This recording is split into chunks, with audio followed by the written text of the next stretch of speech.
Welcome to the latest printed press, and I'm very excited again to be doing the series of young professionals in our Turkish Cypriot community and their successes.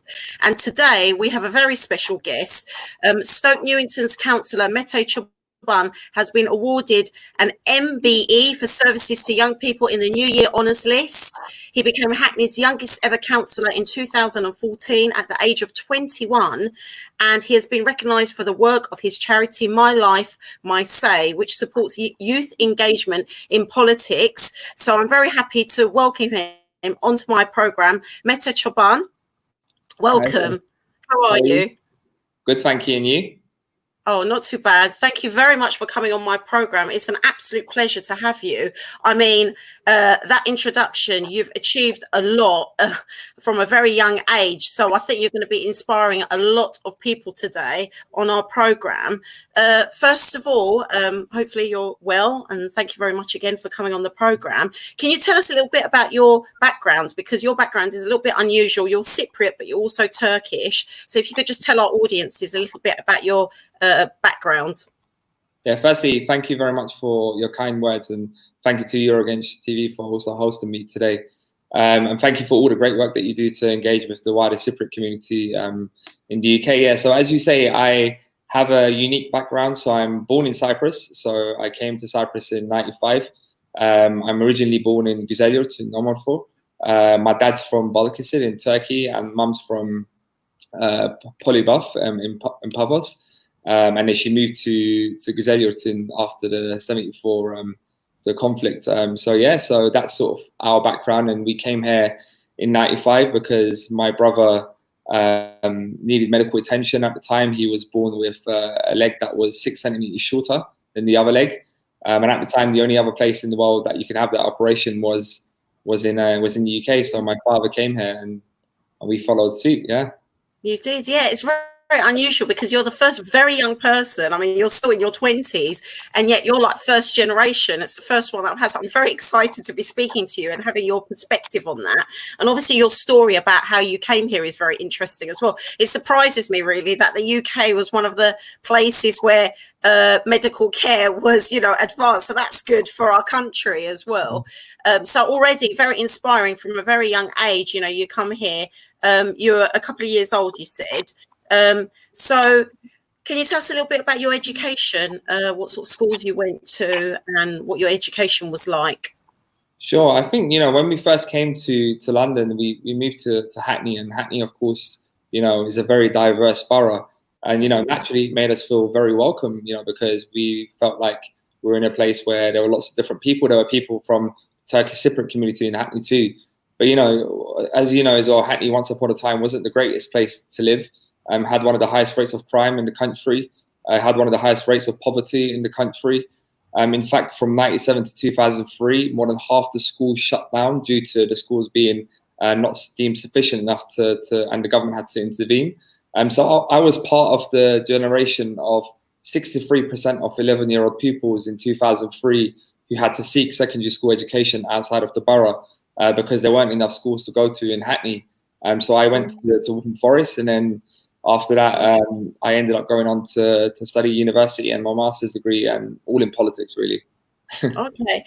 So obviously, were you hardworking in school? Were you motivated? I'd say more so after my A-levels. So I remember going into my AS exams. So A-levels is, for those watching, A-levels is a big jump from secondary school. I never really fully understood the difference of sort of quality, like the difficulty of the work. And my first AS exam, I actually failed. So I got a U. And then I thought, my teacher said to me, look, if you want to carry on for your second year and you can resit your exam, you have to really fix up. So I went into my second year, resat my exams, and, got an A the next time round. So it was a big jump. So I think it was after that I realized that I need to take it much more seriously. Yes. So that was, partly your teacher inspired you then, you would say, sort of say, and that failure maybe, was it good to fail that first time? Yeah. Is it sometimes good? I to be honest with you, I thrive off failing because I think it shows you, firstly, I love to prove people wrong. So, I've always been a sort of a person where, partly because of my background and partly because of the stereotype that a lot of people have about young people growing up in Hackney. I've always enjoyed to prove people wrong, but I should always also say that, you know, teachers have played a huge important role in my life. You know, my mum and dad, you know, like I've always been very grateful for them for everything that they've done for us, you know, in order to put food on our table. But, you know, of course, coming as, you know, they couldn't properly speak English, and to be able to support us for our homework and stuff, they weren't able to do that. And I can never fault them for that. But my teachers were extremely helpful and understanding of my situation at the time. And they played a huge role in sort of shaping where I am today. I think that's really important to point out, actually, because, you know, it's not just about parents supporting you through the education system, but it's just giving you that moral support. But if you have that grit to want to do something, like you said, you thrive on failure, then you can persevere. And that's a really good message to put out, I think, to our youngsters out there, that it's okay to fail. It's okay not to do well the first time. You can, you know, be successful the second time. And you're a true example of that, because like I said, when I introduce you, the things that you've achieved already in your 20s is phenomenal. So God knows what's going to happen in your 30s and your 40s and beyond. I think you're a very inspiring individual. But it's great to hear that actually while you're in school, you weren't very, very academic always, or you didn't always achieve high grades. Actually, you had to work for it, and a few times you failed, like you said, but yet you persevered. So I think that's a really, really good message for our youngsters out there. That's very inspiring. I mean, so you went to normal secondary school then, right? It was a normal school. Yeah, so I went to a normal comprehensive secondary school. I didn't have any special education or anything like that. Yeah, fantastic. Okay, so how did you get into politics then, and what was the reason? Yeah, I mean, as I said, you know, like I'm brought up in Hackney, and, you know, being brought up in Hackney, obviously face lots of different challenges. So naturally, growing up in a council estate in Hackney, I often felt powerless, neglected, and unheard. So in the end, I thought, you know, there's no point of complaining about these things. My local youth club was shut at the age of 16. I remember I was visiting the youth club since the age of like 7 or 8. So it was something that I'd probably spend 4 or 5 times a week for about 6, 7 years. And that really, really sort of got to me. And, you know, before, you'd probably know this as well. When you used to say you were from Hackney, you had to sort of say you were from the nice part of Hackney. You can never confidently say you were from Hackney because people looked at you in a certain way. So naturally, I was very politicized at a very young age. And, you know, ultimately, I took the view that there's no point of sitting there and complaining about these things, but, you know, you have to sort of stand up for your community. You know, I wanted to stand up for people who looked and sounded like me, people who, you know, who had a lack of faith in our political institutions and our politicians to act in their best interest. So, you know, at the age of 21, I stood for election, and, you know, I was proudly elected as the youngest ever councillor in Hackney. Yeah, that's, you know, again, that's really inspiring to hear, because obviously, like you said, you were part of that youth culture and you very much knew what life was like in Hackney. But rather than accept it, you wanted to, you know, raise your voice and actually make a change. And I think youngsters really need to understand that it's not about, you know, being violent on the street or going against rules. It's actually having a voice and being part of the system that gets you somewhere. Am I correct in that? Absolutely, yeah, 100%. No, I think, you know, you can sit there and complain about these things, and you know, I've always had the attitude that you have to be in it to change it. I've always had people around me who sort of like push me to make that change. And look, don't get me wrong, like, you know, it doesn't mean that once you do sort of go on to get, I mean, you don't have to be a politician to make change as well. I think it's important to say that, but you know, you're always going to face obstacles, and I think what's really important is that you're resilient. You keep persisting and you keep pushing, and, you know, you will achieve results. I mean, even now, like, I'm always consistently sort of up against roadblocks, but, you know, you have to turn that into positive energy to kind of help motivate you to push more to achieve what you want. Yeah, definitely, 100%. I think what you manifest in your own mind then becomes a reality. So you've got to sort of think positively to then, you know, put that across, and then people will believe in you. I think that is extremely important. We've got some comments coming in already. Bayram has put hayırlı yayınlar, which means good broadcasting in English. Look at me translating. And Sue has also put an incredible young man. And I think Sue actually knows you personally, or she knows your mum. So it's nice to see people, you know, supporting you. Abby Hussein has put, which political party? I'll let you answer that question. Yes, I represent the Labour Party. Right. And what made you choose the Labour Party?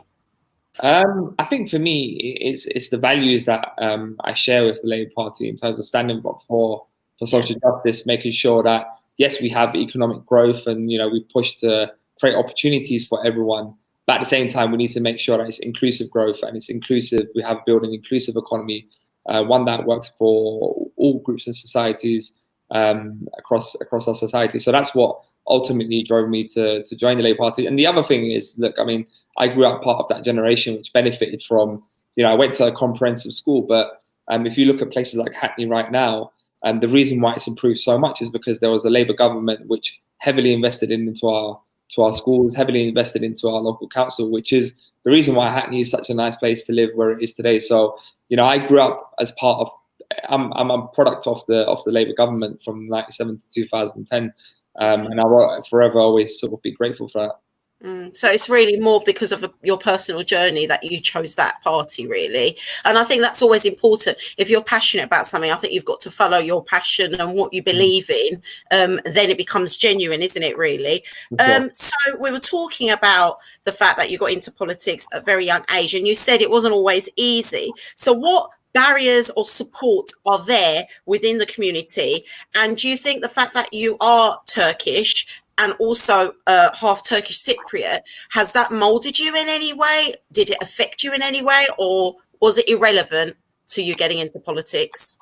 That's a really good question. I think, firstly, I should say, I think, you know, as a young person going into politics, you're obviously going to face challenges because obviously naturally people perceive you to have not have enough knowledge or experience in public life. So therefore, how could you claim to sort of represent them? But I took the view that, you know, we live in a country that, you know, we have a representative democracy. The average age of councillors across the UK when I was standing to be a councillor was 66.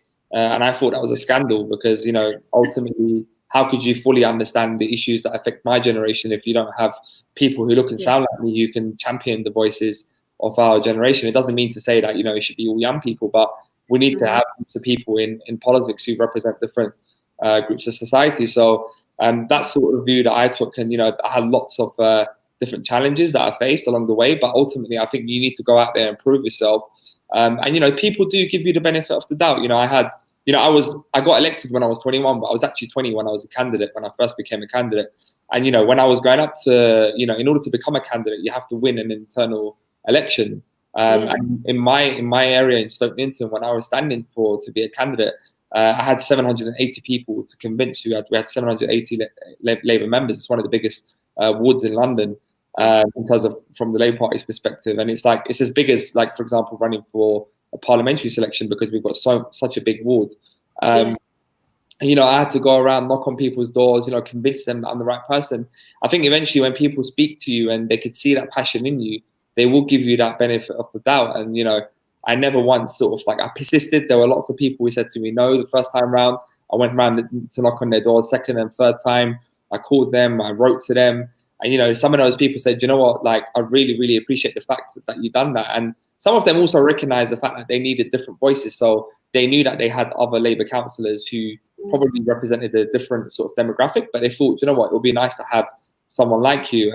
I think in terms of my community, 100%, it definitely benefited me. I think, you know, when you look at the demographics of Stoke Newington, our high streets, for example, we have a huge presence of Turkish and Turkish Cypriot and Kurdish sort of businesses on the high street. So that obviously massively sort of benefited me in terms of like engagement with them. And, you know, the community has always been widely supportive of the work I do. And I've always sort of appreciated that. And hopefully I'm sort of serving, you know, my wards to the best I can. And hopefully my own community, like the Cypriot community, also thinks I am. And I hope they do think that. Yeah. Definitely. You're a beacon in our society. I mean, I'm so happy to have you on the program. Honestly, I think you've done so well. And I'd like to, have you on the program again, because we're going to talk about your charity in a moment as well. And I think I'd quite like to do just a program on that, to be honest with you.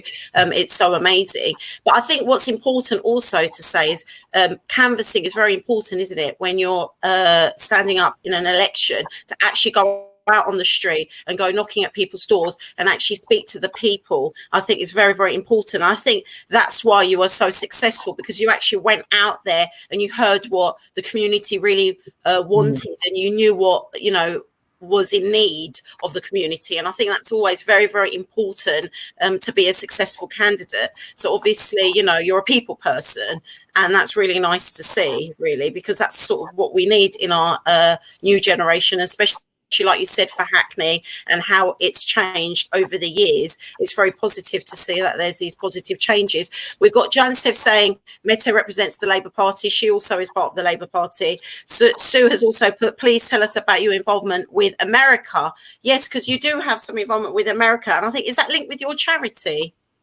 So to an extent, but I was part of the US State Department has a international visitor leadership program, which is their premier exchange. So people like Margaret Thatcher, Tony Blair, Gordon Brown, Boris Johnson, Sadiq Khan, Süleyman Demirel from Turkey. So they've had, more than probably hundreds of prime ministers and presidents around the world who've participated in that program.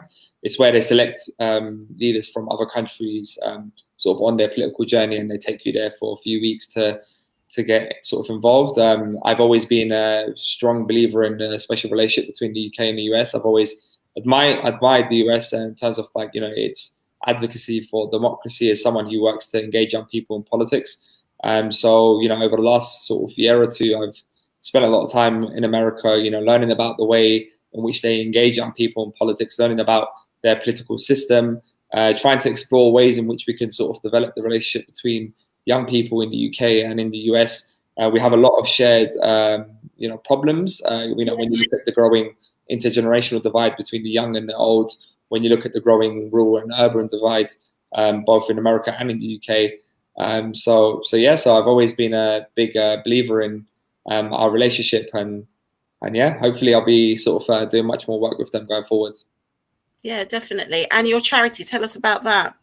Yeah, so I run a charity called My Life, My Say, which aims to empower young people to participate in democracy. We've worked with more than 40,000 young people face to face, more than 1 million online. And essentially what we try to do is to try and find innovative ways in which we can get young people voting in elections, being informed about their rights as citizens, so they're able to influence and hold their decision makers to account. So some of the things that we've done in the past include we run something called democracy cafes. So we have a partnership with Starbucks. And the idea is to sort of reinvigorate the 17th century discussing politics over coffee.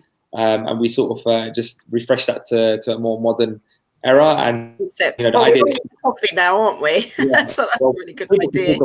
People could talk about politics of Frappuccino. And, what we're really trying to do is really trying to remove the barriers that stop young people from engaging in politics, trying to remove the idea that you have to wear a suit to be involved in the political conversation, the idea that you have to have a certain level of education to be involved in this conversation. And we're trying to make it a real conversation, taking it to people and where people are. And that's why the democracy cafes work really well. We've done democracy cafes in America, in DC, in Philly, in New York. We've done 14 of those across Europe. My Life, My Say is recognized as one of the leading drivers of youth engagement, not just in the UK, but also in Europe too. And it's a real honor to have founded the organization, but to also be leading a team who are continuing to make change on a day-to-day basis. That's brilliant. And how can we get that? Is that like on social media? Is there a website? Is it on your Instagram? So that we can access that and get, some of our Turkish speaking youth involved as well. How would they be able to access it? Yep. So they can go to our social media. So across, Facebook, Instagram, and Twitter is all at My Life, My Say. So My Life, My Say in one word. My personal Instagram Twitter is Mete Coban 92. And we're also planning we've been, obviously, because of the work I do, I've been approached by quite a lot of people from the community to do something specific to the Turkish-speaking community in London and in the UK. And hopefully we're working towards building a program that's specifically designed to help train, young Turkish-speaking people to become community activists, but also to give them the skills to lead change in the communities. So hopefully, once we launch that program, then it will be a great time to come back on this program. Yes, And talk about the opportunity for others. Yeah. Yeah, that sounds brilliant, phenomenal. I think this is what we're trying to do here. I mean, a lot of my programs, this is the reason why I started this, is to introduce to our community all of these young people who are professionals, who are involved in an array of things, and actually connect them with the older generation as well. That's my aim with this program. So really, that is absolutely spot on. That's really putting, the hand on the pulse, really. So definitely, I'd like you to come back. We've got another comment. Well done, Mete. Wishing you great success in your future. I mean, can you tell us, what is your advice to the youth? Like, if there was anything that you would say to young people starting out and, getting into their careers and maybe possibly getting into politics, what would you say to them? I think what's really important is, if you're looking to get into politics, is to get into it for the right reasons. I mean, I get a lot of people who have approached me over the years. I'm getting older now. I'm 20. I'm going to be 28 next month. Well, this 28, month. You're getting older now. Please don't say that. No, but in comparison to when I first stood, yeah. And I'm no longer classified in the sort of 18 to 24 bracket. But yes. When I was, one of the first things that I always ask people is, why do you want to get into politics? Is it just because you want to have a social status where you see yourself as a politician, or is it because you genuinely want to make a change in the world? So for me, what's really important is, if you are going into politics, is that you understand that you're going into politics to change the world, or change your community, or change your or make a change to a specific legislation or something that you're really passionate about. And number two is you have to really answer, why is it that you're the best person to run, and no one else is? So why are you the best person to represent that community? And I think if you can't convince yourself that you're the best person, then maybe you should leave it for someone else to do that. It's really important that you really have good intentions when you're getting into politics. It's not how it looks from the outside. There's a lot of difficulties. I mean, I wouldn't sit here and say that it's been an all great journey. I've always spoken publicly about this, but my first 2 or 3 years, I found it really difficult as a 21-year-old in politics, knowing that you can't make mistakes on social media, knowing that you can't just sort of be a 21-year-old when you're going out with your friends, knowing that you have to sort of like mold yourself into something that is very different to what your other friends are, what they look like and how they sort of like run their day-to-day life. So that aspect of it was very difficult. But at the same time as well, it's very rewarding in the sense that, if you're helping support the family, like, a family, for example, get into new housing or doing lots of different things, I think it's one of the best feelings, sort of putting a smile onto a little kid's face. So that's the thing that keeps me going, really. Definitely. And I actually think it's very important generally to think about how you portray yourself on social media. I think generally we need to be aware of that now. And I think that's very good advice for the youth. Like what you said, obviously, because you were in politics, because you had responsibility from a very young age, you had to be careful about how you conducted yourself in your private life. And a lot of people think that those two things are separate, but unfortunately they're not, especially if you're going to be getting into politics. You're setting an example to the rest of the community, so you have to tread carefully and be cautious about how you conduct yourself. So it is a bit of a sacrifice. So yeah, you're right, and that's amazing that you did that. Thank you very much. Like you said, it is very rewarding. I mean, I've been doing a lot of volunteering during COVID-19, and I can see that it is very, very rewarding when you actually support and help somebody within the community. And we've got lots of comments coming in. Please tell us how it came about that you received an MBE. I was just randomly going home from an event, and I had this letter which I had to reread like 3 times, because if anyone ever comes across a letter, it's like very sort of jargony and it's like very old English. So it was just like, the Prime Minister asks you in confidence to that on the advice of Her Majesty that you receive a member of and I was just like, what does this mean?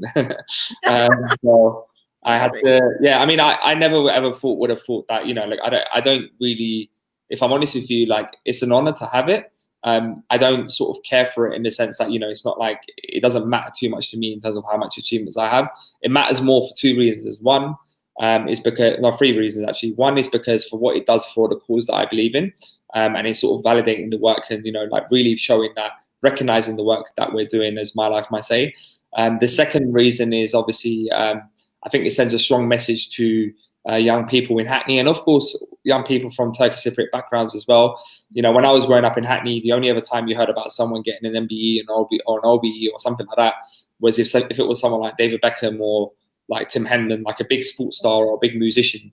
There's no way that, you know, you would have ever heard of a 27-year-old getting it from doing charity work. So hopefully it sends a positive message to them to say, look, like, you don't have to be a footballer or a musician to do all those things. Like, you can still be recognized by doing good work in your community. And number three, it means a lot because for my parents, you know, my parents come here, they made a big sacrifice. My dad, you know, they had a very comfortable life in Cyprus. You know, my dad done all sorts of jobs. You know, my mum is a care worker now. My dad's a cab driver. He done construction. He done dishwashing in restaurants. He done anything you can think of. And, you know, not once they ever woke up and they ever said, you know, I don't have to do this. Let's just go back to Cyprus. They continue to make sure that we're, you know, like they created, they literally sacrificed themselves for me and my siblings. So, you know, for me to be able to, for their son to receive a medal from the Queen, it's a huge honor for them. And, you know, it's the little bit that, you know, I can pay back to them for everything that they've done to me. Yeah, I think it's a huge honour for our community as well. We're very proud of you, Mete, for achieving that, you know, because I think you're one of the first in our community, at your age anyway, to receive such an award. So I think it's amazing. You're obviously making a difference to be able to get that. You're very modest as well. But I think that's what is inspiring about you, is the fact that you are so modest and so real. And I think that's why you've been such a success. I think, like you said, integrity is very important. And when you get into politics, your intentions have to be true. And like you said, you need to know what you represent and who you are. And you need to ask those questions to yourself first before you ask other people to trust you. Really, you need to be trustworthy. And we've got lots of comments. Fatima has put, such an inspiring young man. Good luck with all you do in the future. Abby Hussain has put, do you have ambitions to stand for Parliament one day? Very good question. It's a good question, but I've always sort of, you know, I'm not going to try to give you a sort of diplomatic answer. But honestly, look, when I ran for Stoke Newington, I had the choice of selecting other areas to run for in Hackney. But I specifically chose Stoke Newington because I wanted to be a councillor for Stoke Newington. And if I didn't get Stoke Newington, I wasn't going to stand anywhere else. The reason for that is because I didn't want to just be a councillor for the sake of being a councillor. I wanted to be a councillor because I was passionate about my community that I was brought up in. So it's the same thing with Parliament. If there's a seat that I'm passionate about, that works for me, that works for the people, then of course, you know, if I can, going back to what I said earlier, you know, if I can convince myself that I'm the best person to run for it and there aren't other people who are better qualified or that are better connected to the local people, then I will do it. But, you know, ultimately it has to be, you know, politics is not about it's not, in my opinion, it's not like a career where you just sort of like continue to go up the ladder. It has to sort of suit the needs of the people. And, you know, like, it's very, you know, today you're relevant, tomorrow you're irrelevant. You know, today it's Mete, tomorrow it's someone else. And, you know, I don't take it personally. I think, you know, what's really important is our wider community, and it's going to take 100 of us to knock the door for one of us to get through eventually in the future. And, you know, if I could be one of those people who can pave the way for other people to get through in the future, that's what I'm more focused on. Yeah, and definitely, I'd like to make this point. I think it's very important because, I mean, I know you've got Turkish background, but you've also got Turkish Cypriot background. And I think for us to be recognised as a country, I think it's very important to have people like yourself in politics. I think that's the way we'll get recognised, to be honest with you, because we've been fighting to be recognised for many, many years. But I think it's by having young individuals like yourself get into politics and be true to your intentions. And I wholeheartedly respect you for the fact that you wanted to choose your ward and you stuck to that ward because you specifically wanted to see a change there. So that to me is a lot of respect for you, really, for, you know, staying true to your intentions. And that sort of goes on to my next question. What is your philosophy in life generally? What would you say? Yeah, I mean, it's a big question. Yes. Take that every way. But, you know, look, I mean, for me, I've always been a strong believer in, you know, creating a more sort of equal and just society where, we can really sort of like, some of the challenges that I went through, or what some of my friends went through growing up, I think it's really important that we try to sort of change and create systematic, to address systematic inequality. I think when you look at sort of the Black Lives Matter movement now as well, you could see that, a lot of the issues are, it's not just, there's obviously the disproportionate use of like sort of tough stance on by the police, like brutality you see in America, but there's also some of the systematic inequality around, the level of education people from Black sort of communities receive, the level of job opportunities they have, the level of housing they have. And I think for me, one of the reasons why I'm really proud to be Turkish Cypriot actually is because, we're a group of people, we're a nation who's been suppressed for a long, long time, and who haven't been recognized our rights as a country to exist, haven't been recognized as human beings. We're citizens of nowhere, right? If it wasn't for the fact that, we didn't have Turkey, or if it wasn't for the fact that some Cypriots, for example, I give you a classic example. So my dad is Turkish. Because my dad's Turkish, I don't qualify for a Greek Cypriot passport. My mum does, for example. And when I was in Cyprus, I only had a Turkish Cypriot nationality, which basically means that, I'm a citizen of nowhere. So for me, what really drives me is and what I love about my background is that in itself motivates me a lot, in the sense that, striving for a world, that, shouldn't really matter about where you're from and what borders you're from. People should have equal opportunities in life, and we need to stand up and make a difference to people's lives. So hopefully, that's the reason why I see myself existing in the world. I'm very self-motivated from people who know me. I work 7 days a week. I try to, I always do the best I can to help my people. And, whilst I have the ability and the capability to do it, I will always try to do that. And, hopefully one of the ways that I will just judge my success won't be from the success of myself and where I get to, but will be how many more other Turkish Cypriots that I can enable to sort of go on into positions of power and actually go on and bring about that change. Yeah, 100%. I'm in agreement with you, and I'm part of that as well. Like, as and we're going to be, I'm going to be doing an array of programs about what it means to be Turkish Cypriot in this country, in the UK, and identity. And I think that's really, really important that we are recognised. And I think the way we do it, like you said, is to have a voice and to be involved and to get people into professions that are of power, like you said, where you can make a difference. So I wholeheartedly think your movement and your charity is very, very positive for that, because hopefully you will engage a lot of our youth and get them talking about politics. Because like I said before at the beginning of the program, the difference with yourself is, Mete, that you're not saying, oh, I stand about the street and I go against the rules. I'll actually change the rules. I'll actually be part of making the change. I'll actually have a voice. And I think that's really important. Our youth have to be more engaged with politics and understanding what's going on in the country, and actually think more strategically about what we can do positively to make change happen. And I think you're one of the people that will hopefully lead the way with that. So it's such an honor. And we've got people asking questions. John Sev has put, Mete demonstrates a wonderful approach and attitude towards politics. Massive respect him for everything he's achieved so far.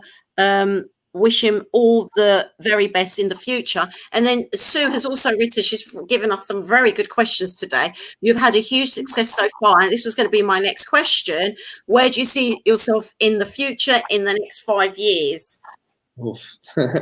It's so tough. Yeah, but also it's really difficult to judge, because politics is so volatile nowadays. Like things change on a day-to-day basis, on a weekly basis, on a yearly basis, and you see that from 2015 to where we are now, it's just a completely different landscape. And there's been so many sort of big moments that have really changed the sort of the course of the country. So I think it's really difficult for me to say specifically I will be here or there. But what I do know, what I will be doing is I'll be rolling up my sleeves, continuing to advocate for the rights of minorities, for the rights of young people, to push for a more inclusive agenda in Hackney. Hackney is one of those places where it's undergone huge economic transformation over the last 10, 15 years. And one of the things that I want to do as the chair of the Commission for Skills, Economy and Growth in Hackney is make sure that we really tackle gentrification, and we tackle you know, sort of this idea of socioeconomic inequality, and we really make sure that job opportunities that are being created in, you know, in the tech hub in Shoreditch, in Hackney Wick, in Olympic Park, making sure there's job opportunities work for people in Hackney. So, you know, whilst I'm in a position where I'm elected, I'm going to try to make the most of it. In terms of what's next, in terms of what post I may have, or, you know, what I do, I'm not sure. You know, we would see what happens, but I will try my best to do what I can, really. Yeah, that's brilliant. We've had a bit of a controversial question as well, as what camp do you sit in within your party? I don't know what you would say with that. I suppose your camp is that you want to help your community. Am I correct on that one? Yeah, I mean, in terms of the Labour Party, I'm a Labour Party member. I've been a Labour Party member since the age of 14. Whoever's the leader of the Labour Party, I will always get behind them and support them. In the last election, in this most recent leadership selection, I did endorse Keir Starmer, and I was very happy that he won the selection. I think he's gone off to a great start. You see with the polls already, you know, the Labour Party sort of grown the most we've grown in 5 years' time. You know, he's overtaken, his personal approval ratings are the highest. He's overtaken Boris Johnson last week on Saturday. I think Keir is a great sort of leader. He's not a factional leader. He's a fair leader. He's the unity candidate. And also, I think, you know, with Keir as well, you know, you see it with the COVID-19 sort of pandemic as well. It's like Keir brings a sense of calm, a sense of sort of, you know, like just being very professional in how he conducts himself. He comes from a legal background. And I think, you know, the public has seen he's going to be potentially the future Prime Minister. We've got more comments. I know you need to go soon because you've got another meeting that you need to jump onto. But in the last few minutes, Hussein Hodja has said, well done to you, another person in our community that contributes and makes a big difference. And he's congratulating you and saying, well done. What would be your end message? Because I know we have to end the programme very soon. What would you say to everybody out there? Oh, Ayşen, is that somebody? Who's that? That's my mum. That's your mum. How lovely. We'll keep that on screen. That's brilliant. I love that. That's the thing, isn't it? With these interviews, I absolutely love it when the family comes on and they're proud of you. I mean, at the end of the day, you're her son, isn't it? It's just wonderful. Well done, Ayşen. And she shares my name. I share her name, Ayşen. So that's really nice. And well done to her for such a wonderful woman to raise such a wonderful boy, really. She must be very, very proud. Yeah, she's been looking forward for me to come on this program for weeks now. So yeah. That's very, very lovely for me to hear as well. That's great that people are watching and supporting my program. But yeah, what would be your end message for our audience today? Look, it's just to say, look, it's a difficult time where we live now, especially with the coronavirus. I think it exposes and amplifies a lot of inequalities in our society. I think there are some big problems in our communities as well when you look at sort of educational attainment levels, when you look at like obesity rates, when you look at levels of crime, for example. And I think what's really important, what I'd love to see from our community is a lot of the time we come together when we talk about, you know, when it comes to stuff like, you know, celebrating and going for dinner and all these sorts of things, you know, we're always coming together in spaces. But what I would really love to see is a bit of leadership in tackling some of these issues, because some of these issues, especially for our young people, have been going on for way too long. And I think there's some great people in our community like yourself, Ayşen, who's doing some brilliant work to tackle those issues. So it's great to see what you're doing today. And hopefully, you know, all of us together can make a big difference to our community. For sure, for sure. It's been wonderful having you on the program, and definitely you need to come on again to talk about, you know, especially I'm very interested in your charity and engaging young people. As a teacher, that really seems true to me. So I'm very passionate about, you know, engaging the youth. I work in a school that's in the middle of Haringey, so I understand, you know, people coming from deprived backgrounds and not having many opportunities, and for us to give them opportunities. Lots of positive comments. Chanel Ali has put amazing work, Mete, well done. She also is a young person in our community that was on recently. Bestay has put Teplik led, Mete Jim. Sue has put wishing you much success in all aspects of your life, Mete. And Abby Hussein has put, encourage a lot more Turkish people to get actively involved in politics. So it's been wonderful having you on my program. Thank you very much to yourself. Thank you very much to the audiences for watching, for the comments. That's it from us, from Eurogenç TV. Thank you, Mete, for coming on. A real honour, and I look forward to having you on the program again and for us to have this conversation more. But for today, you've been a real inspiration. Thank you. Thank you very much as well. I look forward to come back on soon. Yes, definitely. That's it from us, from Eurogenç TV. Good evening. Thank you. Bye-bye.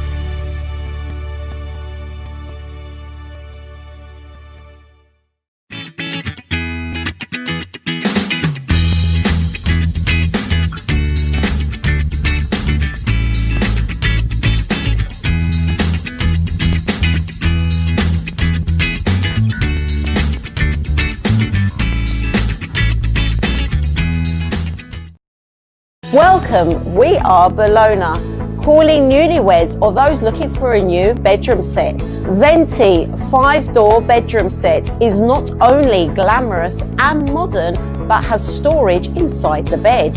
This bedroom set was £3,700, now £2,395. Bologna, we are here for you.